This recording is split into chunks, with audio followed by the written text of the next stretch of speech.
নমস্কার, ডক্টর প্লাসের অনুষ্ঠানে আপনাদের সকলকে স্বাগত। আজ আপনাদের সঙ্গে রয়েছি আমি অভিনন্দা। আপনারা সকলেই জানেন ডক্টর প্লাস মানে সুচিকিৎসা, যেখান থেকে আমরা পাই, আপনারাও পান, এবং তার সঙ্গে সেখানে এমন অনেক রোগের চিকিৎসা করা হয়। অভিজ্ঞ চিকিৎসকেরা তাদের দ্বারা সেই চিকিৎসা করানো সম্ভব হয়, এবং যেটা আপনারা ধারণাও অনেক সময় করতে পারেন না। এবং এই অনুষ্ঠান ডক্টর প্লাসের অনুষ্ঠান, যেখানে ডক্টর প্লাসেরই সুচিকিৎসকেরা আসেন এবং বিভিন্ন বিষয় কিন্তু অ্যাডভাইস দেন। এবং আজকেও সেরকমই একটি বিষয়, অত্যন্ত গুরুত্বপূর্ণ বিষয়, মহিলাদের, মেয়েদের, মায়েদের যেটা জানা খুবই জরুরি।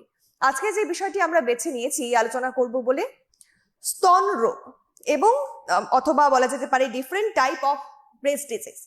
এখনকার দিনে আমরা মেয়েরা বা মহিলারা অনেক ওয়াকিবহল, শেপ, কালার বা তার পাশাপাশি সমস্ত বিষয়গুলো নিয়ে স্তনের।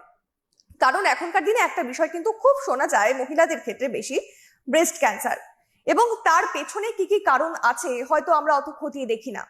ডক্টরসরা বলেন যে কি কি সিমটমস থাকলে আমরা ডক্টরের কাছে যাব, কিন্তু কি কি ভুল, কি কি গাফিলতি আমরা করি যার ফলে বিষয়টা অত দূর চলে যায়। আজকে সেই বিষয় নিয়ে আলোচনা করব, এবং তার মধ্যে রয়েছে যেমন শেপ, কালার, সাইজ, এগুলো নিয়ে অনেক সময় আমরা এগুলোকে ঠিক করার চক্করে আর্টিফিশিয়াল কিছু পন্থাও অবলম্বন করি, যেটা একেবারেই আমাদের করা উচিত নয়। এবং তার সঙ্গে মায়েদের জন্য বলবো যে বাচ্চারা যখন, একটা মেয়ে বাচ্চা গ্রো করছে, সেই সময় বেশ কিছু বিষয় মাথায় রাখা উচিত। এবং সেই গ্রোয়িং পিরিয়ডের সময় মায়েরা হয়তো কিছু ছোটখাটো ভুল করে থাকেন, বা বাচ্চাদের যেভাবে বোঝানো উচিত হয়তো সেভাবে সেই ধরনের পোশাক আমরা মায়েরা পরায় না। সেক্ষেত্রে কতটা কি ভুল হতে পারে, আজকে আরো অনেক বিষয় নিয়ে জানবো, বুঝবো, শুনবো। এবং যে আজকে আমাদের সঙ্গে উপস্থিত রয়েছেন এই বিষয়ে আরো বিস্তর জানাবেন doctor Raudri Samanta, BMS diploma in PMMT. ডক্টরকে অনেক অনেক স্বাগত জানাবো। এবং বিষয়ে যাব তার আগে ছোট্ট একটা মেসেজ দিয়ে রাখবো সকলের জন্য। এই ডক্টর প্লাসের অনুষ্ঠান যাদের নিত্য পছন্দের অনুষ্ঠান, সবসময় যেহেতু টিভির সামনে বসা হয় না, তাই মোবাইলটা খুলুন, হাতের সেলফোন, এবং সেখানে ইউটিউব সার্চ করুন। আর যদি না থাকে ইনস্টল করুন, ইউটিউবে গিয়ে সার্চ অপশন আছে, সেখানে সার্চ করুন সিটিভিএন একেটি প্লাস। দেখতে পাচ্ছেন লাইভ স্ট্রিমিং চলছে, এবং পরবর্তীকালেও এই অনুষ্ঠান শেষ হয়ে যাওয়ার পরেও দেখতে পারবেন ডক্টর প্লাসের সমস্ত এপিসোড, পাশাপাশি সিটিভিএন এর সমস্ত প্রোগ্রাম। এবারে আমি বিষয়ে আসবো। ডক্টর, আজকে মূলত যে বিষয়টিকে আমরা বেছে নিয়েছি মেয়েদের জন্য, মায়েদের জন্য অত্যন্ত গুরুত্বপূর্ণ, মহিলাদের জন্য, এই যে স্তন রোগ। মোটামুটি স্তন রোগটা আগে কি সেটা জানবো।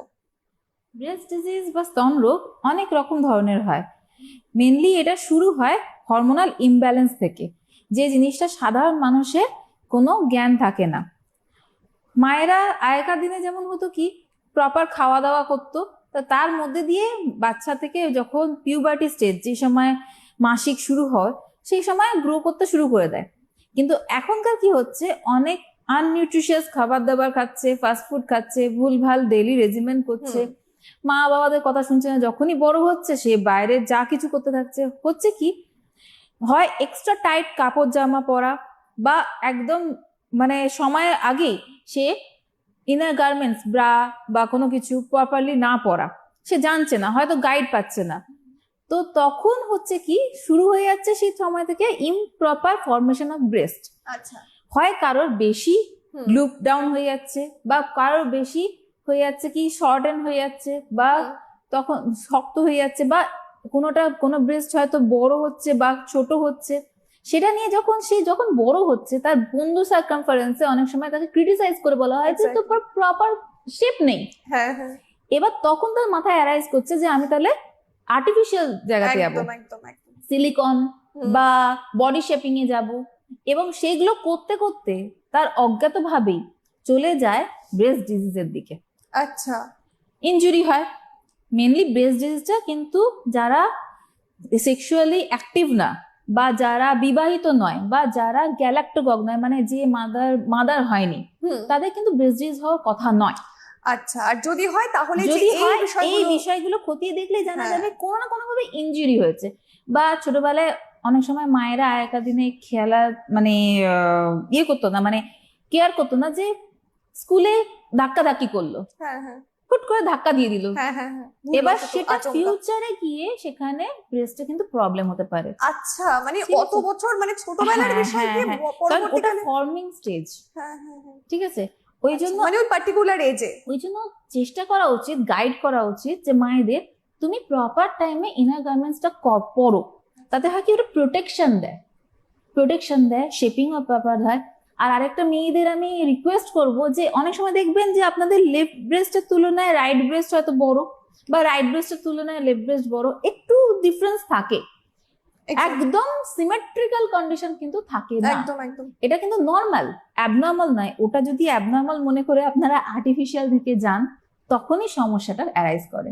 আচ্ছা ঠিক আছে, এটা আয়ুর্বেদ স্ট্রিক্টলি বলেছে যে বডি শেপিং এর দিকে না গিয়ে বডি হরমোনাল ব্যালেন্সটা মেনটেন রাখতে।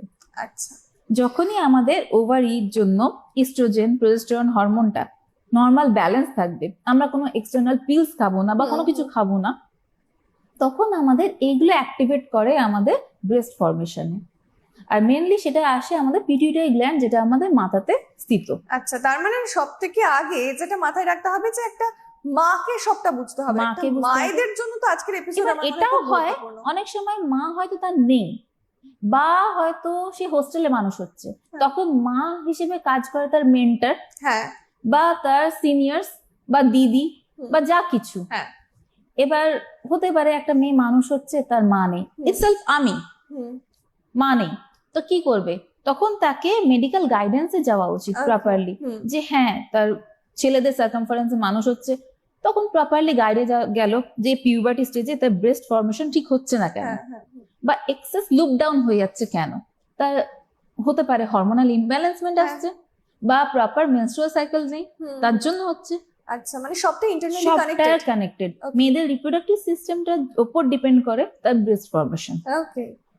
এবার প্রেশারাইজ দিয়ে কোনো কিছু পরা বা কোনো শেপিং করলে সেখানে তখন ফর্ম হয় কিলয়েড বা টিউমার, বা কোনো আঘাত লেগে গেল, ভবিষ্যতে গিয়ে সেটা ভেতরে যে অ্যালভিওলাই গুলো আছে, মানে বা সোজা মানে সাধারণ মানুষকে বোঝানোর জন্য ভেতরে ছোট দানা দানা মতো থাকে, যেটা ভবিষ্যতে গিয়ে মায়েদের দুধ মানে তৈরি করতে সুবিধে হয়। ঠিক আছে, এবার সেগুলো তো ছোট্ট বয়স থেকেই ভেতরে থাকছে সুপ্ত অবস্থায়, কুড়ির মতো। এবার সেই জিনিসগুলো যদি আঘাত হয়ে গেল, সেখানে গিয়ে ভবিষ্যতে গিয়ে ফোড়া হয়ে যাবে।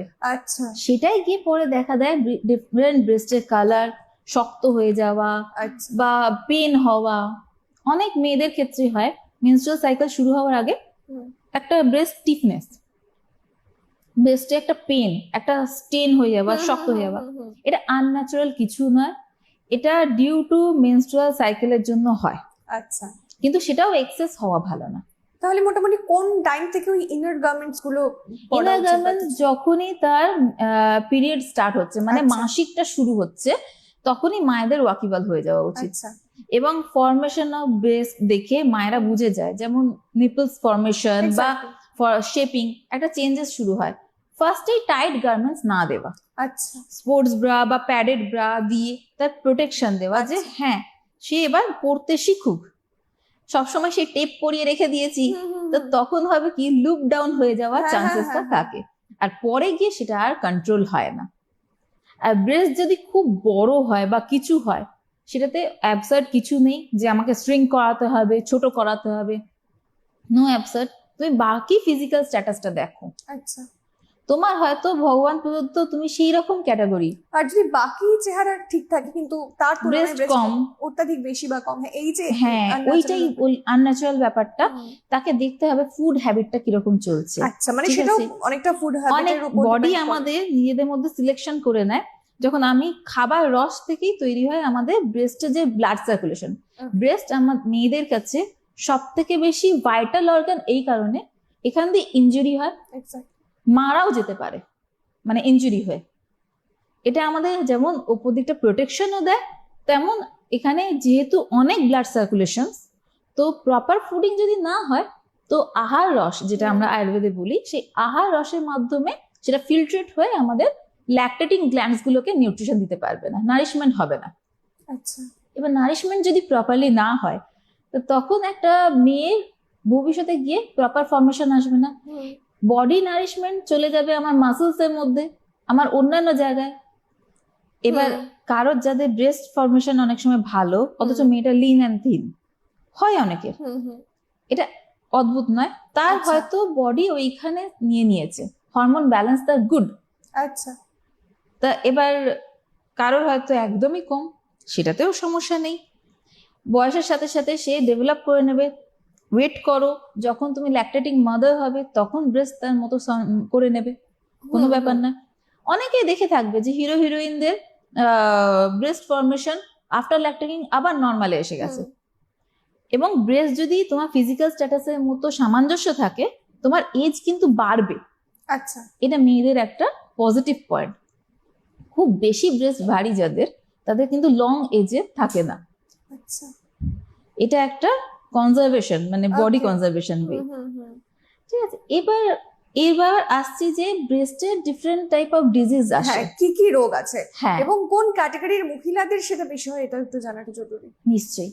যেমন হচ্ছে আমি আগেই বললাম, যখন মেনস্ট্রুয়াল সাইকেল স্টার্ট হয়, মাসিক শুরু হচ্ছে, সাধারণ জনতার জন্য হচ্ছে বোঝা, মাসিকটা শুরু হলো, সে 8 বছরেও হতে পারে, আজকাল একটু তাড়াতাড়ি হয়ে যাচ্ছে, একদম। ছেলেমেয়েরা এক্সেস হরমোন বা ইনডিউসড ফুড খাচ্ছে বলে। এবং যখন সেটা শুরু হলো সেই সময় থেকে কেয়ার নিলে ব্রেস্টের প্রবলেম নর্মালি অ্যারাইজ করে না। নর্মালি অ্যারাইজ করছে কোন এজে গিয়ে, যখন সে ল্যাকটেটিং মাদার হচ্ছে, যখন তার ব্রেস্ট মিল্ক ফর্মেশন হচ্ছে। কেন হচ্ছে? কেউ এক্সেস ব্রেস্ট প্রেস করে যে বাচ্চা খাচ্ছে না কেন, নেই ভাই খাওয়াতেই হবে। আচ্ছা, ঠিক আছে, এসে যাবে, তুমি তোমার হরমোন ব্যালেন্সটা প্রপারলি আসতে দাও। একে তো সিজারিয়ান বেবি করছো, তো হরমোন ব্যালেন্সটা অ্যাক্টিভ হতেই ওটা 2 দিন চলে যায়। নর্মাল ডেলিভারির ক্ষেত্রে ও নর্মালি আসে, আচ্ছা, সিজারিয়ান ক্ষেত্রে হচ্ছে ইনডিউসড ইনজেকশন হচ্ছে। এবার স্বাভাবিক সে হরমোন ব্যালেন্স বডি অ্যাক্টিভেট করতে টাইম যাচ্ছে, আচ্ছা, কারণ আবার আগে এসে যাচ্ছে, এক্সেস ব্রেস্ট মিল্ক হয়ে পড়ে যাচ্ছে, তখন তারা পাম্প করে রাখছে। এই যে পাম্পিং প্রসিডিউর একদিকে যেমন ভালো, আর একদিকে তেমন খুবই খারাপ। আচ্ছা, মানে খারাপের বিষয়গুলো একটু জানাটা খুব জরুরি, খারাপ কারণ বিষয় আমার মনে হয় এটা হচ্ছে অনেক মায়েরা যারা মায়েরা তাদের মায়েরা ক্ষেত্রে কি হয়। করছে, ব্রেস্ট পাম্প করে রেখে দিচ্ছে, সবাই অফিসে জব করে, বাচ্চা পরে খাবে, কিন্তু ওই যে পাম্প করা ব্রেস্ট মিল্কটা, ওটা কিন্তু ফার্দার গিয়ে তাড়াতাড়ি ভাইরাস অ্যাক্টিভেটেড হয়। আচ্ছা, বডি এটা বাচ্চাদেরকে attack বাচ্চাদের করবে। ক্ষেত্রে খুব ক্ষতিকারক, আচ্ছা। মায়ের ক্ষেত্রেও ক্ষতিকারক। যেটা হচ্ছে আমি ব্রেস্টটা পাম্প করে রেখে দিলাম, মনে করলাম ব্রেস্ট মিল্কটা তো রেখে দিলাম, সমস্যা কিছু নেই, কিন্তু প্রবলেম হয় সঙ্গে সঙ্গে যখন আমি দুধটা বের করছি, ও কিন্তু আবার করে দুধ ফর্মেশন করতে শুরু করে দিচ্ছে।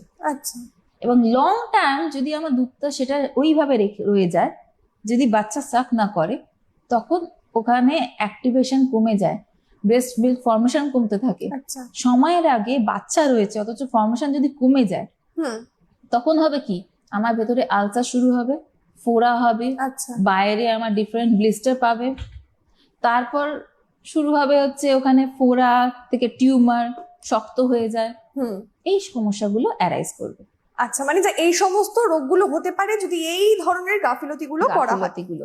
আচ্ছা, তাহলে আরেকটা প্রশ্ন, এই যে ব্রেস্ট ডিজিজ, এটা কি শুধুমাত্র মেয়েদের ক্ষেত্রে নাকি ছেলেদের ক্ষেত্রে হয়? কারণ ছেলেদের ক্ষেত্রে তো এই যে রিজন গুলো যেগুলো স্টার্টিং এ বললাম, ছেলেদের সেগুলো তো ক্ষেত্রে। ছেলেদের ক্ষেত্রে হয় একদম না। একদম তাহলে ছেলেদের ছেলেদের ক্ষেত্রে। ক্ষেত্রে কি কি গাফিলতি আছে? এবার অনেকে ওবেসিটিটাকে আমি ধরবো না, ওবেসিটিটা আলাদা ক্যাটাগরির মধ্যে পড়ে, তাতে একটা ম্যাল ফর্মেশন হয়, দ্যাটস ডিফারেন্ট ইস্যু। কিন্তু নর্মালি ছেলেদের ক্ষেত্রে যেটা সমস্যা হয়, ওখানে হরমোনাল ইমব্যালেন্সমেন্টের জন্য গাইনোকোম্যাস্টিয়া হয়। সেটা হচ্ছে একদিকে ইনফ্লামেশন ব্রেস্টের, ছেলেদের অনেকে সেটা নিয়ে খিল্লি করে বা হাসে, এটা বেকার, তাদেরকে ক্রিটিসাইজ করবেন না। আগে থাকতে ওদেরও পিউবার্টি স্টেজে ওদের কেয়ার নেওয়া উচিত, কারণ ওই সময় যখন মেল পিউবার্টি স্টেজ আসছে, ওরা খুবই সিনসিয়ারলি ভাবে কেয়ার ভাবে মানুষ হলে তবেই এই জিনিসটা জানতে পারবেন যে ওর যে টেস্টোস্টেরন হরমোনটা, সেটা যদি ওইখানেই ঠিকঠাক ভাবে না হয়, তো ওটাও কিন্তু ডাইভার্ট হতে থাকে psychologically. It's a psychological impact. যদি মানে বাচ্চা মেয়েদের কথা বলি, তাদের মায়েদের তো জানাটা খুব জরুরি, তাহলে ছেলেদের ক্ষেত্রে ছেলেদের ক্ষেত্রেও মায়েদের কিন্তু সিনসিয়ার হওয়া উচিত, কারণ ওরা মানুষ হয় মেনলি মায়েদের কাছে, কিন্তু বলে না। আচ্ছা, ইনফ্যাক্ট তাদের আবার ছেলেদের বাবাদেরও হওয়া উচিত, কারণ অনেক সময় ফ্যামিলিগত দেখা গেছে যে এটা তাকে হিউমিলিয়েট করা হচ্ছে যে তোর এরকম হচ্ছে, কিন্তু তার নলেজে নেই। এটা একটা খারাপ জিনিস, গাইনোকোম্যাস্টিয়া হয়ে যাওয়া মানে ফিউচারে গিয়ে তাদেরও কিন্তু টিউমার হয়। আচ্ছা, টিউমার হয়ে অনেক খারাপ। তাদের ক্ষেত্রে কি কি লক্ষণ দেখা যায়? প্রথমে ইনফ্লামেশন, মানে হচ্ছে কিনা হালকা ফুলে যাবে একটা সাইড, ঠিক আছে, বা দুটো জায়গায় মানে নিপলস বাদে সারাউন্ডিংস এরিয়া হঠাৎ বালজিং মানে ফুলে মেয়েদের মতো ফর্মেশন একটা শুরু আচ্ছা। হবে। তা কিন্তু তাদের মধ্যে কোনো মেয়েদের চেঞ্জেস নেই, কিন্তু ওরকম হবে। এটাতে পুরুষরা অনেক সময় মেন্টালি আপসেট হয়ে যায় যে আমি তাহলে মেয়েদের মতো হয়ে যাচ্ছি হয়তো, কিন্তু তা নয়, এটা একটা রোগের মধ্যে পড়ে। তখনই তাদের হরমোনাল ব্যালেন্সটা চেক করানো উচিত। আচ্ছা। চেক করিয়ে তাকে প্রপার গাইডেন্সে ফেললে ওরা ঠিক হয়ে যায়, ইটস আ কিউরেবল ওয়ান।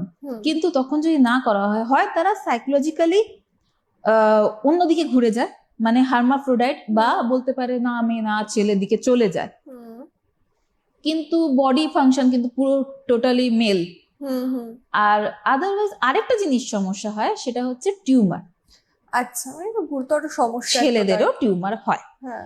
এবং সেটা গিয়ে অপারেটিভ কেসে যায় বা ক্যান্সারের কেসেও যেতে পারে। শুধু মেয়েদের হয় তা নয়, মানে এই যে ছোট ছোট গাফিলতি, ছোট ছোট হ্যাঁ। ভুল, যেগুলো গিয়ে ক্যান্সারের কারণ হ্যাঁ। হতে পারে। কারণ এখনকার দিন থেকে ব্রেস্ট ক্যান্সার খুব শোনা যাচ্ছে। একদম। রিসেন্টলি একজন অ্যাক্ট্রেসেরও আমরা দেখলাম, বলিউড অ্যাক্ট্রেস। হয়। সুতরাং এই যে এই ধরনের বিষয়গুলো যে হচ্ছে, তার জন্য এই ছোট ছোট বিষয়গুলোকে মাথায় রাখা অত্যন্ত জরুরি। সব থেকে খারাপ জিনিস যেটা করে, যখনই দেখবো আমার শেপিং প্রবলেম হচ্ছে, অনেকে করে কি হট কম্প্রেশন, আচ্ছা। অনেকেই আছে এরকম নিয়ে এসছে কেস আমাদের কাছে, হ্যাঁ, কম্প্রেশন দিয়ে দেবো বা ফোড়া হয়েছে কম্প্রেস করে দিয়েছি। ভুলেও না, ব্রেস্টের ওপর কোনো রকম কম্প্রেশন বা কোনো কিছু দিলে সেটা আরো বেশি ক্ষতিকারক পরিণতি হয়। হয় কি তখন সাপ্রেস হয়ে গেল ওখানে ফোড়াটা, খুব ভালো কথা, গিয়ে গ্ল্যান্ড বা অ্যাক্সিলারি গ্ল্যান্ড থেকে শুরু করলো। এবার গ্ল্যান্ড যদি এফেক্টেড হয়ে যায় তো গেল, সেটা অন্যদিকে টার্ন নিয়ে নেবে। তাহলে অন্য ক্ষেত্রে যদি জিজ্ঞেস করতাম যে এসবের লক্ষণ কি, তাহলে এক্ষেত্রে তো লক্ষণ বলার কোনো বিষয় নেই। কারণ আচ্ছা, লক্ষণ আছে, লক্ষণ আছে, কারণ এগুলো তো নিজে থেকেই তৈরি করা সমস্যা। হ্যাঁ হ্যাঁ, তো নিজে থেকে তৈরি করা বা অনেকের জেনেটিক্যালিও আসে। আচ্ছা, তাহলে সেই ক্ষেত্রে লক্ষণ আসে, কারো ব্ল্যাকিশ প্যাচ এসে যায়, কারোর ভেতরটা অনেক সময় শক্ত শক্ত ভাব একটা দেখা দেয়, সেটা হচ্ছে মেয়েরা স্নান করার সময় অনেক সময় চেক করতে পারে। খুব বেশি প্রেস করার কোনো দরকার নেই, বাস টেস্ট করে দেখা যায় যে কোনো পেন নেই, জাস্ট একটা সলিডিফিকেশন। কেয়ার নেওয়া উচিত, সঙ্গে সঙ্গে মাকে বলো বা দিদিকে বলো বা ডক্টরের কনসালটেশন নাও। নিয়ে থেকে কোনো কিছু করতে যেও না, নিয়ে ফুড বা কোনো ওষুধের মাধ্যমে ওটা কিন্তু ঠিক হয়। আচ্ছা, অনেক সময় দেখা যায় মেয়েদের ক্ষেত্রে স্পেশালি যে নিপল বা সারাউন্ডেড এরিয়াতে পেইন সাডেনলি আবার কিছুদিন পর কমে যাচ্ছে, এই জিনিসগুলো কি ন্যাচারাল? হরমোনাল ইমব্যালেন্সমেন্টে হয় ওটা, মানে এগুলোর জন্য ফ্লাকচুয়েশন। সিরিয়াস ভাবে নেওয়া উচিত না? সিরিয়াস কোনো ব্যাপার না। হ্যাঁ, সিরিয়াস তখন আসে যে ওই পেনটা যদি আমার মানতে বেশিরভাগ টাইম কন্টিনিউ যদি হবে, এমনি 2-3 দিনের জন্য বা না, কিছু, তাহলে লক্ষ্য রাখতে হবে যে আমার পিরিয়ডের আগে পিছু হচ্ছে কিনা। হ্যাঁ, যদি আগে হয় সেক্ষেত্রে আগে হচ্ছে তার মানে তোমার অ্যাক্টিভ মোডে আছে, সেই সময় হবে, ওকে, মাসিক শুরু হবে, সেটা তুমি জানো। কিন্তু যদি পরে হচ্ছে, সেটা তোমার লক্ষ্য রাখা উচিত যে মাসিকেও পেন হচ্ছে কিনা। তাহলে তুমি ডিসমেনোরিয়া, তাহলে তোমার মাসিকের সমস্যা, তার মানে তোমার সিস্টেমটা গন্ডগোল হচ্ছে বা হচ্ছে, পিসিওএস এর সমস্যা আসছে, সেখান থেকেও জানা যায়। বা ব্রেস্ট মানে একটা সিগন্যাল বলা যেতে পারে। একদম, অনেক কিছু সিগন্যাল দেয় বডিতে। বা ব্রেস্ট টিউমার ফর্মেশন হচ্ছে, আচ্ছা, যদি এটা লং টার্ম হয়, 6 মান্থস ধরে একই জিনিস হচ্ছে, কেয়ার নেওয়া উচিত। আচ্ছা, মোটামুটি আমরা রোগ তো বুঝলাম, কেন হয় সেটাও বুঝলাম, তবে এবারে একটু চিকিৎসা পদ্ধতি নিয়ে কিছুটা আলোচনা করা দরকার। এবং যেহেতু আয়ুর্বেদের বিষয় নিয়ে আলোচনা হচ্ছে, আপনারা সকলেই জানেন যে আয়ুর্বেদ মানে প্রাচীনতম একটা ট্রিটমেন্ট প্রসেস, এবং যেটা প্রাচীনকালে মুনি ঋষিরা তারা করে এসেছেন। এবং সেক্ষেত্রে যদিও আমরা সবার আগে আয়ুর্বেদের কথা, আজকালকার দিনে আমরা যে ভুলটা করি, যেটা আমাদের মানা উচিত, আমরা সেদিকে না গিয়ে অন্যদিকে চলে যাই। কিন্তু আয়ুর্বেদের ক্ষেত্রে কি কি সমাধান রয়েছে একটু সেটা জানবো। আয়ুর্বেদে আমরা ফার্স্টেই ওই জন্য বললাম, যখনই আমার ডায়াগনোসিস হয়ে যাচ্ছে যে মেয়েটা এলো তার কোনো সমস্যা আছে বা পুরুষ এলো কোনো সমস্যা, টেস্ট প্রসিডিওর যখনই তার পেইনফুল থাকবে, ঠিক আছে, ব্রেস্ট ইউএসজি আছে, আচ্ছা, এবার ম্যামোগ্রাফি আছে, এখন তো সবকিছু আল্ট্রা মডার্ন। কিন্তু আমি ফার্স্টেই বলবো, তার যদি ফিমেল থাকে, ফিমেল ডক্টরের কাছে গিয়ে তার ইন্সপেকশন করে দেখা উচিত যে সত্যি তার সমস্যা আছে কিনা। অনেক সময় সাইকোলজিক্যালি হয় যে আমার সমস্যা আছে, ফার্স্টে টেস্ট লিখে দেওয়া উচিত নয়, ফার্স্টে অবজারভেশন প্রসিডিওরে যাও with presence of guardian, observation procedure. আর যদি সে মাদার হয় তো with presence of her husband, তো সেটা দেখে তবে তার ম্যামোগ্রাফি দাও। আচ্ছা, হয়ে গেল। টেস্টে যদি খারাপ কিছু এলো, তাকে মেডিকেশন দাও, আগে ওরাল মেডিকেশন দাও, সে ওরাল মেডিকেশনে কতটা তোমার ওটা হিল আপ হচ্ছে। আমাদের আয়ুর্বেদে আগেই বলে তুমি গটি হোক, বুটি হোক, তারপর কষায়ন হোক, যে কোনো হার্বাল মেডিকেশন অনেক রয়েছে। এবং আমাদের মধ্যে এখানে প্রলেপও রয়েছে, যে প্রলেপটা লাগালে টিউমার আস্তে আস্তে সাবসাইড করে যায়। আচ্ছা, এবং ব্রেস্ট কালার ডিসকালারেশন হচ্ছে মানে ভেতরে সুপ্তভাবে কোনো জিনিস গ্রো করছে, okay. তার পরিপ্রেক্ষিতে আমাদের অনেক সেটা রকম কি করে বোঝা যাবে ওই কালার, test? কালারটা দেখে বোঝা যায়। আচ্ছা, তার মানে কিছু যদি হ্যাঁ, হতে কি পারে ধরনের সে কালার, dark, কিরকম কালারটা হয় কিরকম? ধরুন সে ডার্ক কমপ্লেকশন, বলবে কি করে বুঝবে? হুম। তা সত্ত্বেও অন্য জায়গার চেয়ে ডিফারেন্ট কালার হবে, আচ্ছা, হয় পেলনেস এসে গেছে বা ডার্ক আরো প্যাচেস এসে গেছে বা কোন রকম স্পট দেখা গেছে সেই এরিয়াতে, মেয়েটা হয়তো ফিল করছে না, হুম, কিন্তু হয়তো কোনো রকম ভেতরে ইন্টারনাল ইনজুরি হয়ে রয়েছে হুম, বা ইন্টারনাল কোনো রকম গ্রো করছে ওষুধ মানে অসুখটা। তাকে জিজ্ঞেস করো, জানো পাস্ট হিস্ট্রি, কোনো রকম হিস্ট্রি না থাকলে তাকে টেস্ট দাও, তখন টেস্ট দাও গিয়ে, হুম, আর ওষুধ দাও। সিম্পল ওষুধ থেকে শুরু করো, খাদ্যাভ্যাস তাকে বদলাও, তার রেগুলেটরি কন্ডিশন আসবে। আর যদি তাতেও না হয়, যদি একদম খুব খারাপ পর্যায়ে পৌঁছে যায়, যদি ডায়াগনোসিস হয় তার ক্যান্সারাস সেল গ্রো করে গেছে, তখন সত্যি তাকে সার্জারির দিকে যেতে হবে। আচ্ছা, কিন্তু সার্জারি মানেই এটা নয়, আমরা ফার্স্ট বলবো যে এখন অনেক সিস্টেম ডেভেলপ করে গেছে যে ব্রেস্টের কন্ডিশন সেম রেখে শুধু ক্যান্সারাস সেলটাকে আউট করে দেওয়া। আচ্ছা, যদি না সেটা অ্যাক্সিলা মানে বগল থেকে শুরু করে কানের অবধি যদি গ্রো করে যায়, হুম। তো তো ফোর্থ এন্ড মানে থার্ড ফোর্থ, মানে শুধুমাত্র সেই সেলটাকে বের করে দেওয়াও পসিবল? হ্যাঁ, যদি সেটা আপ টু ব্রেস্ট এরিয়া থাকে। আচ্ছা, কিন্তু যদি সেটা গ্রো করে অ্যাক্সিলার পয়েন্ট মানে বগল থেকে শুরু করে ঘাড় হয়ে কানের পেছন অব্দি গ্রো করে যায়, তার মানে সেটা থার্ড ফোর্থ এ চলে গেছে। তাহলে লক্ষণ হিসেবে কি ওই কালার বা কিছু শেপ? ফার্স্ট গ্রেডে একদম হচ্ছে কালার, প্যাচেস, হালকা পেন বা পেন আচ্ছা। যদি নাও হলো তো কোন রকম সিক্রেশন হচ্ছে, মানে একটা অস্বস্তি কিছু ফিল হবে আনইউজুয়াল, মহিলা বা হ্যাঁ মেয়ে একদম যারই একদম। হোক। আচ্ছা, সেক্ষেত্রে আর কি কি বিষয় মানে যেটা জানাটা অত্যন্ত জরুরি এই topic এ? মেয়েদের সবার আগে কেয়ার নেওয়া উচিত, তুমি যখন স্নান করছো বা কিছু রেগুলার বেসিসে নয়, হুম, অ্যাটলিস্ট ইয়ারলি একবার চেক করা উচিত যে তোমার কোনো রকম ব্রেস্টের ফরমেশনে বা ব্রেস্ট কালারিং এ কোনো ডিফারেন্সিয়েশন আছে কিনা, হুম, তোমার ব্রেস্টে কোনো আনইউজুয়াল পেন হচ্ছে কিনা, যে মাসিক হয়ে গেছে হ্যাঁ, হ্যাঁ, তাও অন্য সময় হঠাৎ স্টেন মানে একটা টেনে ধরলো, মানে তার মানে তোমার ব্লাড সার্কুলেশন প্রপারলি হচ্ছে না হ্যাঁ, ওখানে, তুমি ইমিডিয়েট তোমার মাকে জানাও। হুম, হয়তো তোমার ঘুমের সমস্যা হচ্ছে, হয়তো তোমার খাওয়া দাওয়ার সমস্যা হচ্ছে, আচ্ছা। ইরেগুলার প্রোটিন ডায়েট বা ভিটামিন ডেফিসিয়েন্সি হচ্ছে, তার জন্য হয়। হুম, আয়রন ভিটামিন ডেফিসিয়েন্সিতেও অনেক সময় মেয়েদের এই জিনিসগুলো আসে, কারণ ইস্ট্রোজেন প্রোজেস্টেরন হরমোনটা ইমব্যালেন্সমেন্ট এসে যায়, আচ্ছা, ঠিক আছে, তখন সমস্যাটা দেখা দেয়।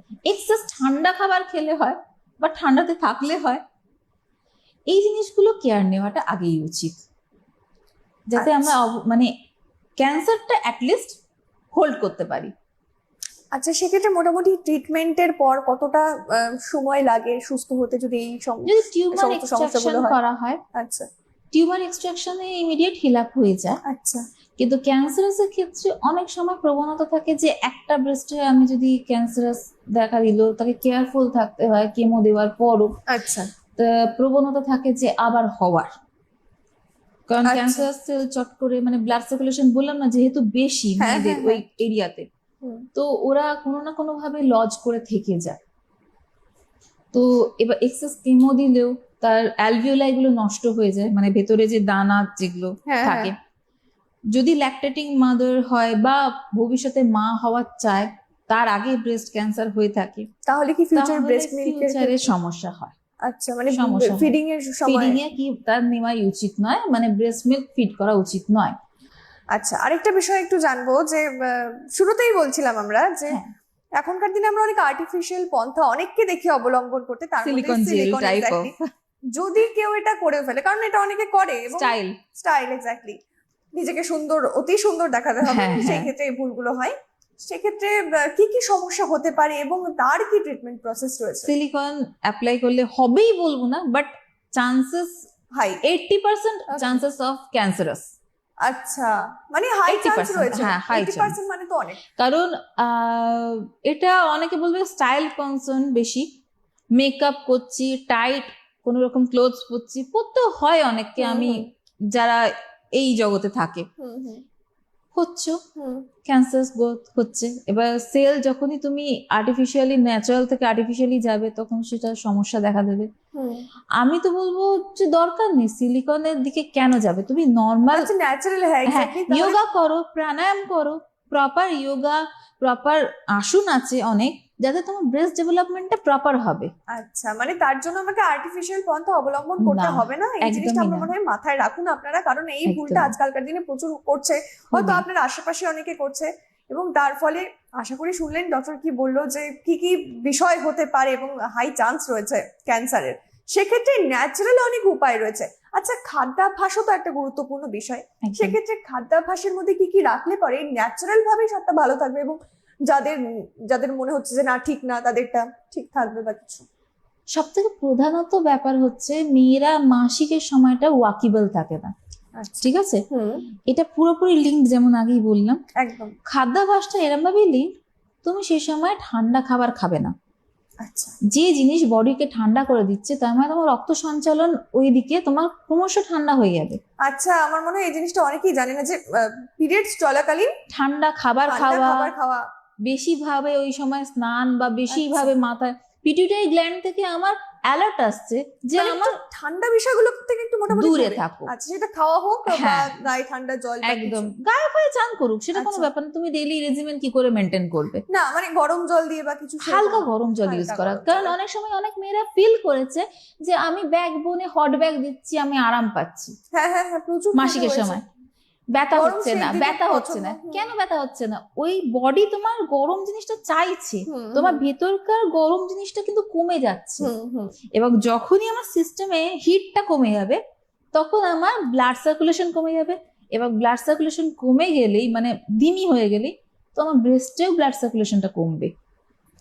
এবং যাদের ঠান্ডা লাগার বেশি প্রবণতা থাকে তাদের এই জিনিসটা আরো মেনটেন করা উচিত।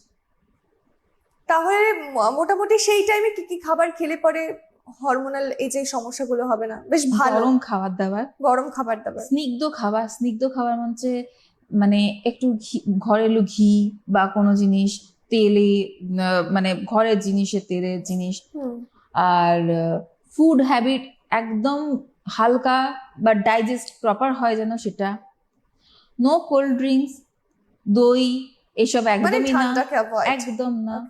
কোন রকম দই বা ক্লেদ জাতীয় জিনিস, আমরা আয়ুর্বেদে বলি ক্লেদ কারক জিনিস একদমই না। আচ্ছা, ক্লেদ যখনই হতে শুরু করবে তোমার বডিতে ময়েস্ট গ্রো করবে। আর আরেকটা বিষয় জানবো, সেটা শুধুমাত্র বাচ্চাদের মায়েদের জন্য, যে একদম শর্টে জানতে চাইবো যে বাচ্চাদেরকে ওই টাইমটাতে, ওই গ্রোয়িং পিরিয়ডটাতে কি কি খাবার খাওয়ানো ভালো যাতে ভবিষ্যতে কি প্রপার সবকিছু থাকে? প্রপার শাকসবজি, ঘরেলু জিনিস, যেমন হচ্ছে এক্সট্রা চিকেন খাওয়ানো একদম দরকার নেই। আজকাল হরমোন ইন্ডিউস চিকেন হচ্ছে, তুমি চিকেন খাওয়াও বা ডায়েট কনজিউম করাও প্রপারলি। ডিম খাওয়াও, সপ্তাহে 1-2 বার ডিম খাওয়ালে, বা রেগুলার যদি ডিম দিচ্ছ ডিমের সাথে কোনো দই বা দুধ এর সাথে অ্যামালগামেট করে খাইও না, মানে একসাথে না, একটু গ্যাপিং রাখো। আচ্ছা, ঠিক আছে, যাতে ওকে ডাইজেস্ট হতে দাও। এক্সট্রা প্রোটিন খাইয়ে দিলাম মানে বডি ডেভেলপমেন্ট প্রপার হবে তা নয়, আগে ডেভেলপমেন্ট হয়ে যাবে। মোটামুটি আজকের এপিসোড আমার মনে হয় প্রত্যেকের জন্য অত্যন্ত গুরুত্বপূর্ণ, অনেকটা জানলেন আপনারা এবং আমিও অনেকটা জানলাম, এবং অনেকটা সাহায্যও করবে, শুধুমাত্র নিজের ক্ষেত্রে নয়, নিজের পরিচিত কাউকে যদি দেখি যে এই সমস্ত জিনিসগুলো তারা করছে ভুল কিছু, তাহলে সত্যি তাদেরকেও সচেতন করাটা অত্যন্ত জরুরি। তবে আজকের মতো এখানেই শেষ করছি অনুষ্ঠান। অসংখ্য ধন্যবাদ আপনাদের সকলকে, অসংখ্য ধন্যবাদ ডক্টর।